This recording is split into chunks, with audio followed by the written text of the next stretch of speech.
aramutsa bene gihugu hariya ariko aragenda n'amaguru ubu ariko aragenda n'amaguru aramutsa bene gihugu ariko aragenda n'amaguru aramutsa abene gihugu n'ubu amaboko hejuru hariya ageze ibintu byiza cyane ariko aragenda n'amaguru abamenyesha amakuru umenye yuko hari indi porogaramu ibandanya abamenyesha amakuru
kamuga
Majana kusenya mukajana kuvuma bamwe bakina n'urubugu mugakina n'agapira burya ntibyagarukiye hajya barakeneye kugaruka mugakina urubugu rw'iterambere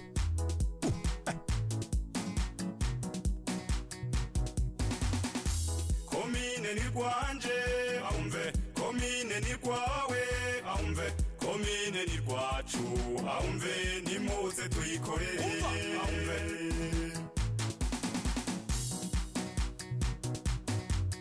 begi wanyu ubona hakenewe ibiki harakenewe amashure harakenewe amavuriro amazi meza ya Rusengo amabarabara meza uburaro bwite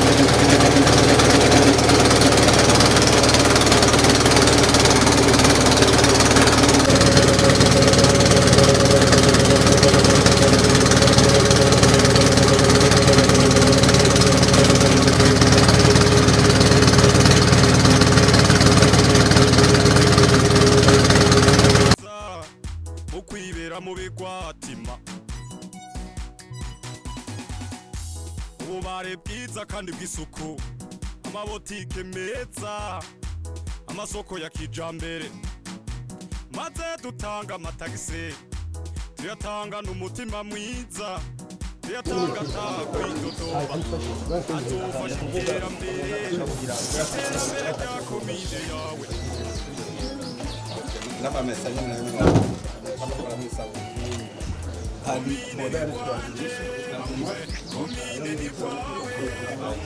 komine ni kwacu aumve nimuze tuyikorere avuka komine twese mu mirimo itandukanye dufise nimuze dushire ingufu hamwe duteze imbere komine yacu hamagaye mu maso n'umuyede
Ona inyuma ya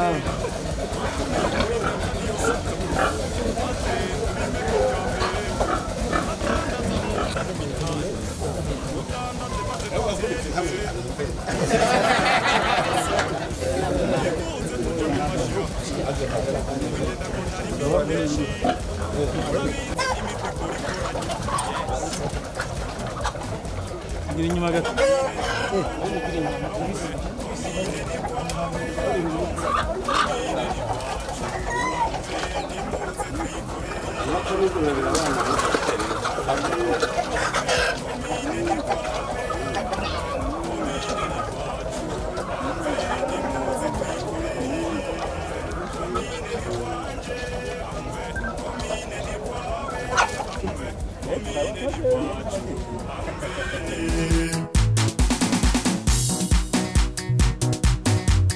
begi wanyu ubona hakenewe ibiki harakenewe amashure harakenewe amavuriro amazi meza ya Rusengo amabarabara meza uburaro bwiza ukwibera mu bigwatima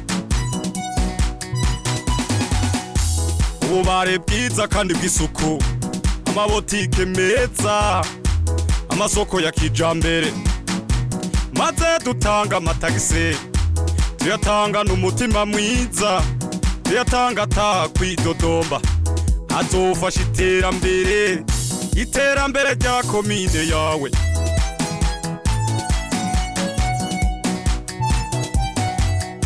komine ni kwanje aumve komine ni kwawe Sosiyete Matunzikani akora ibintu bitandukanye, korora ingurube, korora inkoko, irakora uburimyi, aho turima imigazi, ibigori, yorora, agakora n'ubona ngaha amasabune, biba bivuye gutanga amavuta y'imigazi, tukajya imise tugakoramo amavuta na tonto tukayira imfungwa, amavuta tugakoramo amasabune. Sosiyete kuyumvira ko imbere yahereye ku muryango wa mukuru wanjye aba mu Bubiligi, umuryango n'umupfasoni we, nanjye ariyo niko kwiyumvira yoherera mu ijambo ry'igihugu mu burimyi, ikajya mu bintu atari uburimyi by'agasuka gatoya cy'uko twita uruvaje mu mutwe nakwayitangiye n'ubuzingiro, akaba atera ibiryo byinshi kugira ngo imisosiyete itange umuryango wa Muganga uri mu Bubiligi, akagitangira ngaha turi mu bigazi, urabona ibigazi twafise ibikandenga, twafise n'ibigori n'iyororo mwabonye hagati y'ibigori. Duhereye ku banyagihugu bo ngaha, murabona ahantu kare ntababajyana hasi, twise ngaha twarwanya kugira tubone gushikana ibarabara. Hanyuma urabona ni n'akarere karimo ibigazi byinshi, abanyagihugu ntibagira aho batahira amavuta, imise ntibaronka aho bayishoye. Ubu rero umunyagihugu wo ngaha aronse ibigazi ciwe gihiye akizana ngaha akamukanyira amamesa, ashaka tuyamugurira, adashaka akariha ayo mashini. Hanyuma imise aca yanikira, inyuma akajyana mu kamashini ka kankasiyo, akayimena akayimugurira, tuyimuguriye dukuramo isabune na kure. Wa munyagihugu wo ngaha nawe ashoye ikiganza akagenda atwaye aguze isabune, yagenda aguze ikintu yaragenda no kumenya ko ni ibintu bidufasha mu buzima bw'igihugu baronse umutima ko baje bashoza kugiwanye n'imigazi.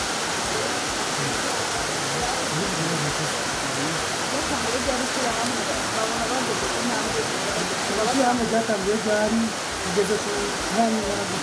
Ishyirahamwe ryatangiye buke buke mugabo kugira imbere y'amategeko ryatangiye mu mwaka w'ukwezi kwa kane, ryatangiye imbere y'amategeko kugira turonke n'ibyo na abagize de commerce ahandi kwa kane kwa na gatatu umva yakize kugenda cyane imbere y'amategeko.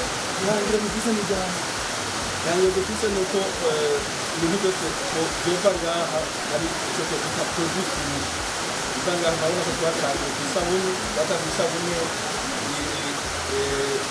solide, ukaba uburyo bwo gupima isabune liquide ko nayo yoza ku isoko, hama tukaba dufise aho tuba dushorera inyama dukuye mu bitungwa tuba dufise ngaha kugira twigenge kuko kuri matière première gushika kuri produit.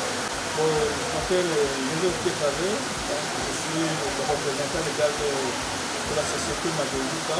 Pour le projet a une grande importance pour la communauté parce qu'avant de commencer les travaux, on n'avait pas d'accès. Maintenant, il y a la possibilité de la voiture. Donc, deuxièmement, la population locale, vous voyez qu'il y a beaucoup de palmiers. Donc, il suffit de les palmiers, ils amènent donc les palmiers au riz. Et puis, pour la transformation en huile de palme, après, ils peuvent vendre les noix. Nous achetons soit l'huile de palme pour la population ou ils peuvent partir avec payer donc la main-d'œuvre. Et après, nous les rachetons donc les noix de palme pour que nous transformons en huile de noix de palme et en tourteau. Donc les tourteaux c'est pour nourrir le bétail, les porcs et les poulets. Donc l'huile de palme, on fabrique les savons. Maintenant, vous voyez qu'on a déjà fabriqué les savons liquides, solides, on a déjà fabriqué qu'on vend à ce moment de vente ici. Et on est en train de tester le savon liquide qu'on va mettre sur le marché après l'approbation de la Bolivie. Donc il y a une valeur ajoutée au niveau de la communauté pour le pays. Oui, il y a une valeur ajoutée pour la communauté déjà. Ils ont maintenant le marché développement pour les matières premières. Ils peuvent acheter des produits finis aussi. Donc aussi pour le pays, donc on a créé de l'emploi, que ce soit des emplois permanents, des emplois saisonniers. C'est une société qui va payer aussi les taux, qui déclare aussi pour les emplois. La société a commencé quand? Et quelle est le perspective à venir? On a commencé cette société-là doucement, on parlait de discussion liée avec mon grand frère, la famille de mon grand frère en Belgique, qui s'appelle Rundao de Japon. Donc il a beaucoup contribué pour que cette société puisse naître ici et pour aussi contribuer au développement de son pays natal. Et c'est à partir d'avril 2023 qu'on a enregistré cette société au niveau de l'agence.